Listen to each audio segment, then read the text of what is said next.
Mara nyingi mtu anapokwenda hospitalini huenda tunajua kwamba anaenda kupata tiba kutokana na ugonjwa moja ama magonjwa mawili. Lakini mwenje watu wana magonjwa kadhaa, magonjwa mbalimbali kama vile homa ya mabavu, ugonjwa wa kisukari au kiharusi na kadhalika. Katika makala ya Kilio cha Mnyonge wiki hii tunamwangazia Francis Gichuru mwenye umri wa makamu ambaye ana magonjwa kadhaa. Ana ugonjwa wa shinikisho la damu mwilini, ukosefu wa kinga ama ukosefu wa nguvu za kiume, kisukari, shinikisho la damu na uvimbe kwenye moyo wake. Na hii hali imetokana au imesababishwa na uvimbe wa ubongo almaarufu tumor ambao amekuwa akiugua tangia mwaka 2007 hadi sasa. Kutokana na ushauri aliupokea kutoka kwa daktari mkuu wa MB Shah ni kwamba ili aweze kupata tiba lazima aweze kutembelea hospitali mbalimbali au hospitali moja India, Ujerumani au Afrika Kusini. Karibu kwenye makala ya Kilio cha Mnyonge wiki hii. Langu jina ni Profesa Hulero bin Marika. Unatazama Diaspora TV Australia nchini Kenya. Ungana nami au tuandame katika kurasa ya Facebook Diaspora TV Australia au kwenye YouTube Diaspora TV Australia. My name is Francis Gichuru Gashiki. I was born in Nairobi, Makandara Estate. I was born in a house. I was not born in a hospital. And I grew up in Nairobi up to the time I was about 6 years. Then my parents transited to Karatina, Nyeri district, and that's where I grew up, and I started my education there. And I was the firstborn of a family of Dedan Gashiki and Beatrice Wangari. I went to school, Madhaidi Primary School. Then from there I went to Karatina Secondary School. Then I went to my A-levels at City High School here in Nairobi. And I also went to Extramural Institute where I did computer science studies. Then I also went into the career of marketing where I did it until the year 1997. where I was working with different organizations. Then I joined my own self-employment. One day, while I was doing my personal business, then I was doing supplies of service parts of motor vehicles. I happened to live one day in my house, left my wife doing her household chores, and I went to a cyber nearby where we were living at Kariobangi South. And as I was checking my emails, after I finished, I went back to the house, and my wife detected some wetness around both of my breast areas, and she got curious and asked, "What is happening here that you are wet around your breast areas?" So she told me to remove the shirt that I was wearing to check what could be the problem. And when I removed the shirt and the vest, she noticed that my breasts were wet, and she pressed them. And when she pressed the breasts, milk was oozing out. This thing made us to get a shock, because it is abnormal for a man to be oozing milk. And to me it was a shock, because I had never seen that kind of a thing. I have never had it, even my wife. So we got surprised, and we started asking what could be the problem. And it is then my wife called a doctor we know who was working at Bagathi Hospital, and she explained to him what was happening to me. And the doctor told us, "No, that is serious. that is abnormal, it is not something usual. So you better start looking for a way to go to National Referral Hospital, Kenyatta. So we went there, started our journey. That was the year 2007. That's when the oozing of the milk started. I remember it was the month of May. So we went to Kenyatta and they sent me to the department of women with problems of the breast. So we were going with my wife. I was the only man there, and maybe the medics who were there. And women they could not understand the people who could see me there with my wife. They thought maybe I'm taking my wife to be seen by the doctors because of breast problem. But unfortunately, when I get in there, the doctors we told them I'm the one who is having a problem. So they also got a shock because they had not seen that kind of a thing before. And when I got in there, so they told me to remove my shirt, and they looked and they saw clearly my breasts were oozing milk. And therefore I started the clinic there. And I went in Kenyatta National Hospital.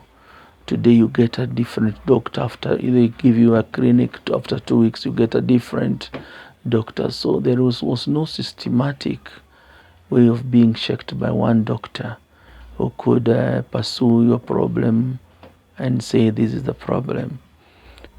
Later on, we met another different doctor, a senior doctor.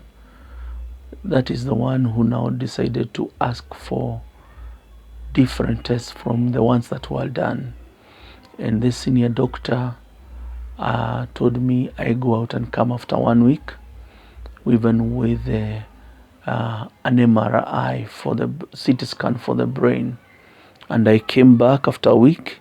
I got him there, and he told me, "Gentleman, all what I have ordered to be done for your tests, I can see you don't qualify to be in the department where I am. So I'm referring you to my colleague in endocrine system department, because it seems your case is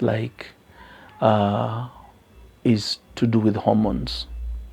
So I was referred to that department, and when I went there, I got the senior doctor there. She was a woman, and she told me also to remove the clothes again so that she can try to see exactly what is happening.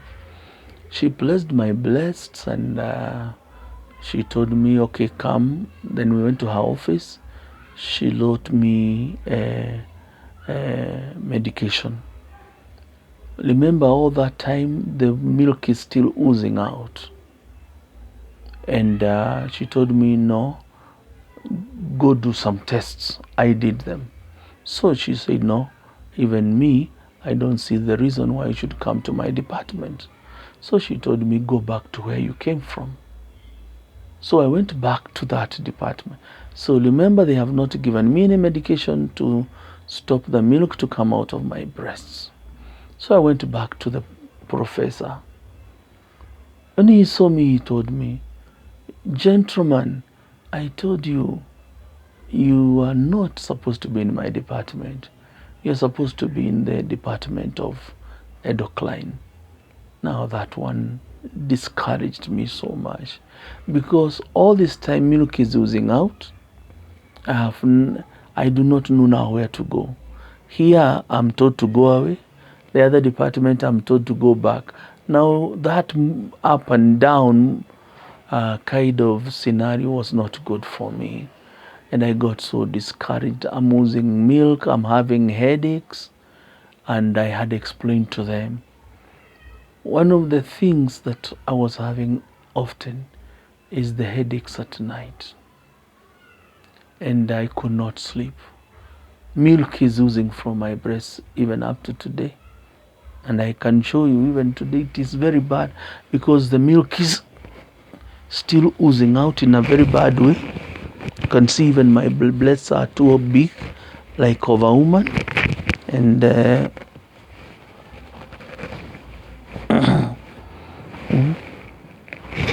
you can see milk coming out like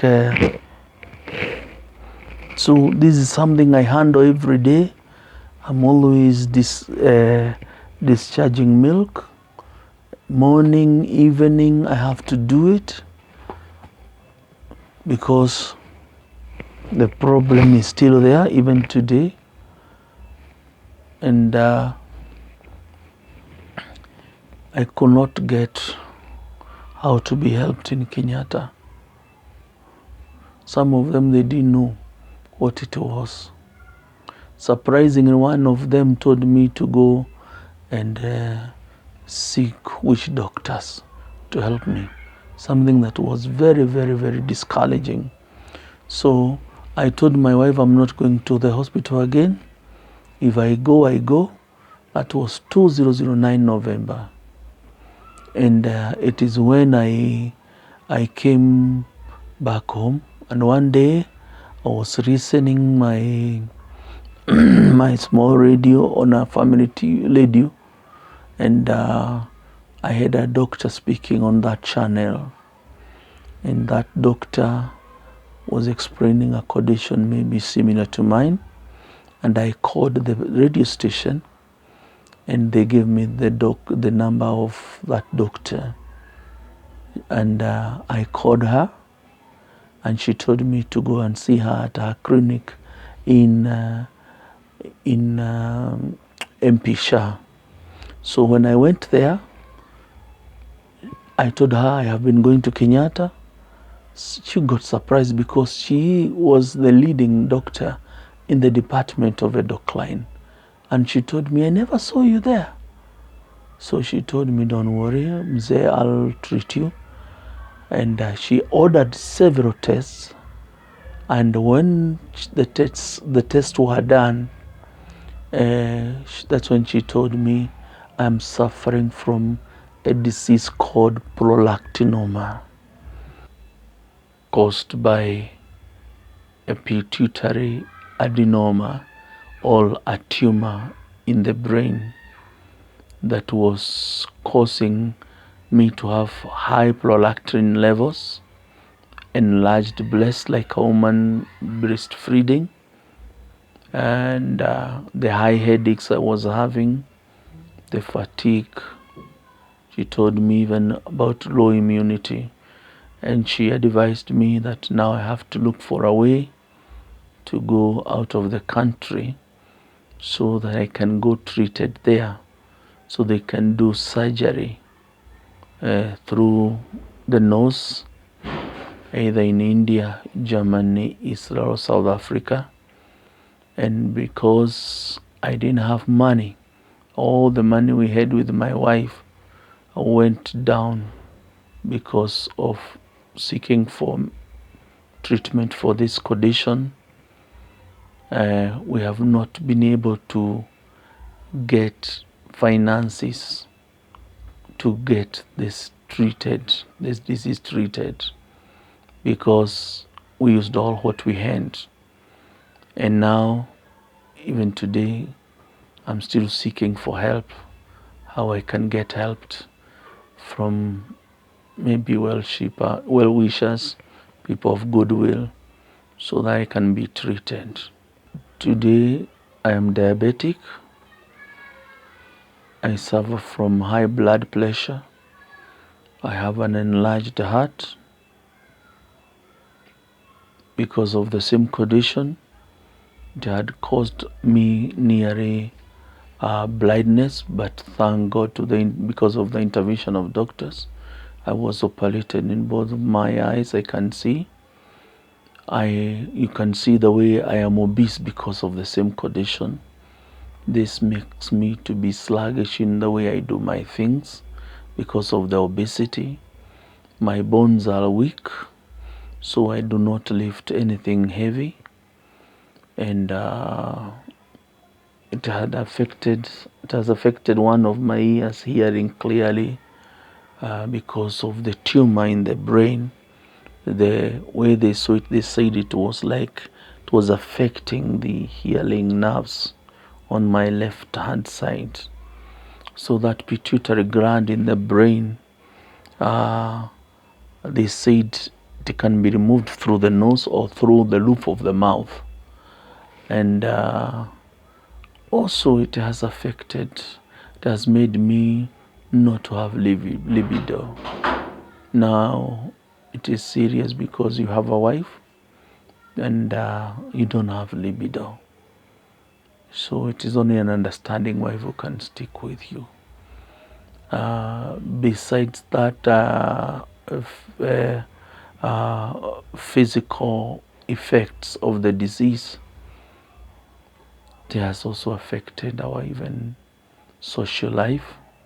Socially, it has affected us. Financially, it has affected us. So many things that this sickness has caused to my life. And now I'm ever on medication because of these conditions. Right now my sugars are too high, and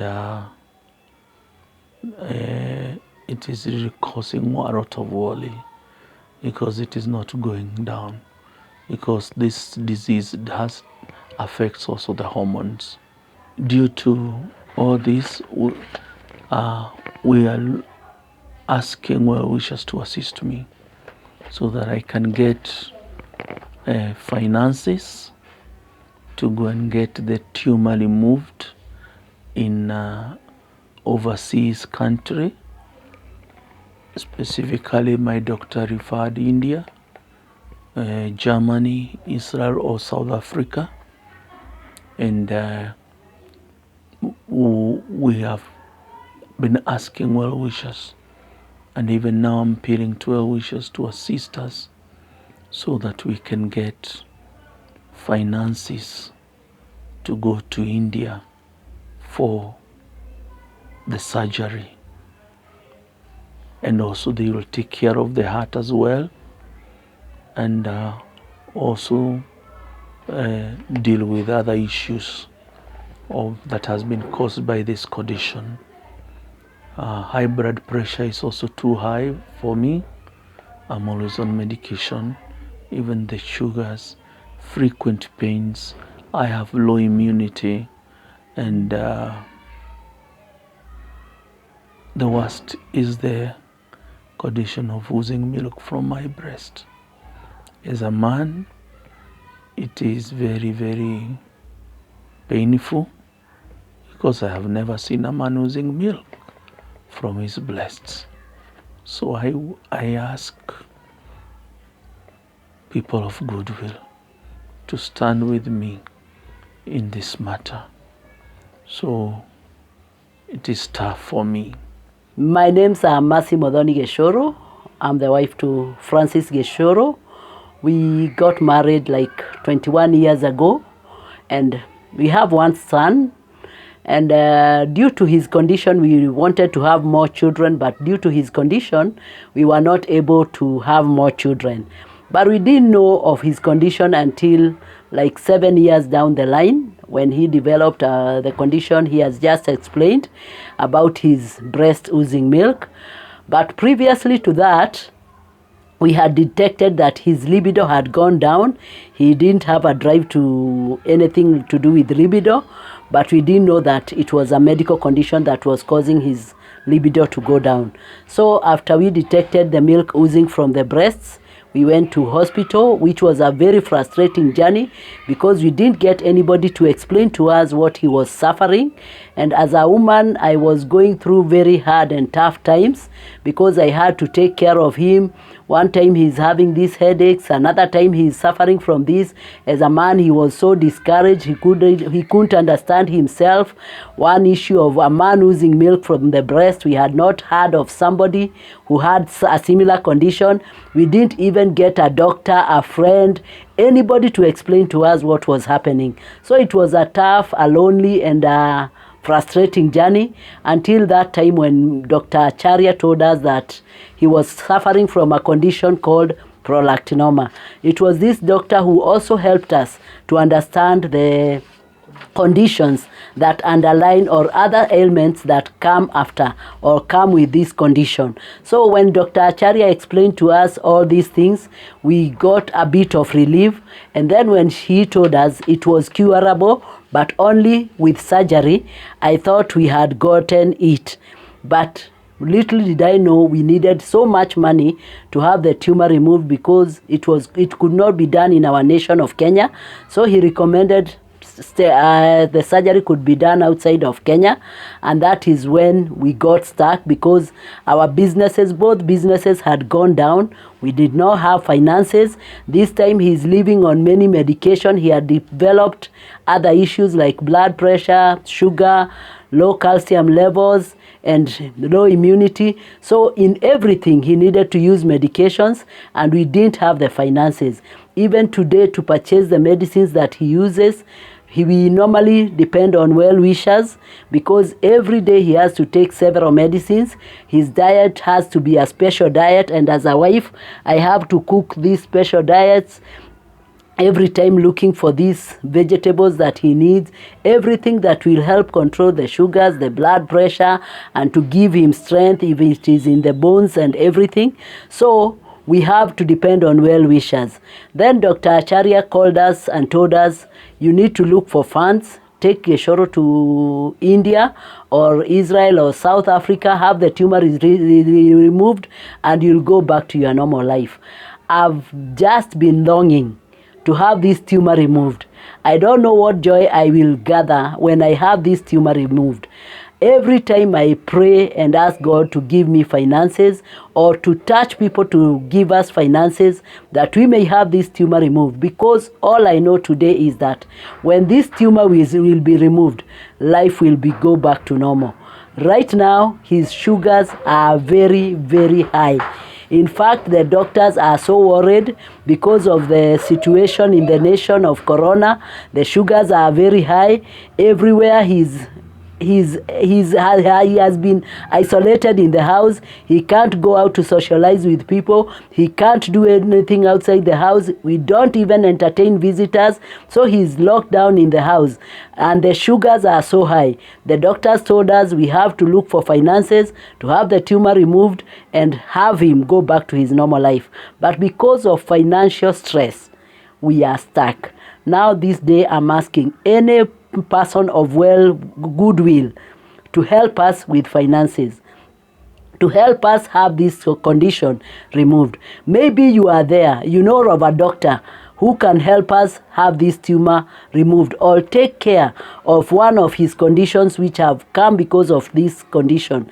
Please, please, I would wish that you would recommend us, send us, or help us to have him treated. We would appreciate any manner of support. May it be encouragement, may it be financial, may it be recommending us to a good hospital or a good doctor. Whatever God will help you to do for us, we will appreciate, and have Francis treated and have him come back to his normal life. It is very sad, and I've lived with him for 21 years, to see him every day crying with pain, with a lot of pain. At times he's not even out of words. He doesn't know what to explain. When you go to people to explain your condition, some see like it is abnormal. It is not normal with a man. So it is my prayer and my plea to well-wishers to help us financially to have this tumor removed, and those who will help us even to buy the medication. God will bless you, and God will surely bless you. God bless you. Thank you. God bless you. If by chance you are there and you'd like to assist me, I ask you kindly, you can use my M-Pesa number 0722 675 773 0722 675 773, or you can use 0724 217311 0724 217311. You can use those two numbers to assist me. Mtazamaji, natumai kwamba habari hii umeipata. Hebu tafakari, pengine wewe ni mwanaume ambao unatembea kwenye eneo la umma na kisha shati lako likaanza kulowa, sio jasho bali ni kutokana na maziwa. Au pengine wewe ni dada ambaye umeolewa na mume wa aina hii. Maisha najua kwamba ni magumu. Hii ndio hali inayomkumba Francis pamoja na mke wake nyumbani. Kile ambacho wanahitaji sasa ni msaada ili aweze kupata tiba kutoka kwenye hospitali mojawapo ambazo tumezitaja hapo awali, na gharama ya matibabu haya yanazidi zaidi ya shilingi milioni 3. Kufika hapo kadi tamati, sinabudi kutamatisha makala ya Kilio cha Mnyonge wiki hii. Langu jina ni Profesa Horero bin Marika.